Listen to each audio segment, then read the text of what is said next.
Protecting your intellectual property. Nowadays, there are lots of lawsuits going on with different writing groups about ChatGPT and OpenAI and all of these other bots that are going through and reading people's works and putting together stuff kind of sounding like them. That is a whole new thing that I'm still trying to learn about. One of the things that when I started working on it, there are ways to go on and copyright your material before you send it out. You can do that. It's, a nominal fee, but your copyright is good for a set number of years. Once you've got it written and you have it registered and you have a copyright on it, if anything goes on, you can show that this is your work. You were the one who came up with this. If somebody else comes along and tries to copy it, you can say you came up with this first. If you're going to be doing things in the public, it's very important to look into copywriting. If you're being hired by a magazine to write an article or you're selling a magazine to somebody,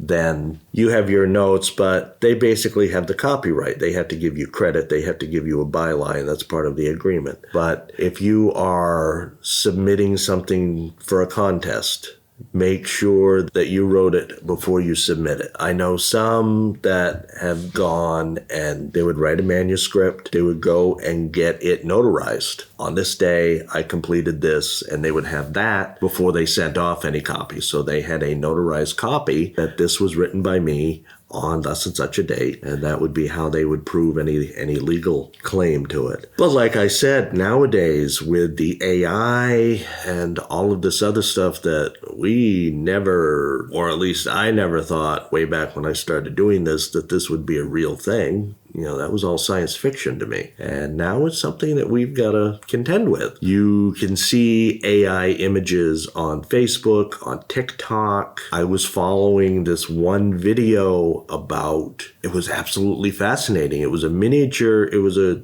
kind of a short story, science fiction, but it was about all the ancient empires like the Tang Dynasty and the Persians and the Seleucids and the Egyptians and the Romans and the Carthaginians taking to space and having all of these, big epic battles, conquering and colonizing Mars and colonizing Venus and all these other really cool things. And it was fantastic because it was all done with AI imagery. I could have sworn they were actors, and it was some of the best artwork and special effects and everything, seeing all these Roman and Carthaginian airships and these Chinese monuments on distant planets and everything. It was incredible. It was all done by a computer. So on the one hand, it's really great. On the other hand, it's really dangerous because they can sit and they scan and, they upload and enter in people's writings, their books, their manuscripts, and they can imitate the style and make it sound a lot like them, even though it's not. If you go through, there are some, it's like with AI imagery and everything. I had to laugh because a lot of it's how you can detect an AI image versus a real one is a lot like the medieval manuscripts when they would tell you how to spot a demon or a devil as opposed to a real person. There will be something different, something added, something missing.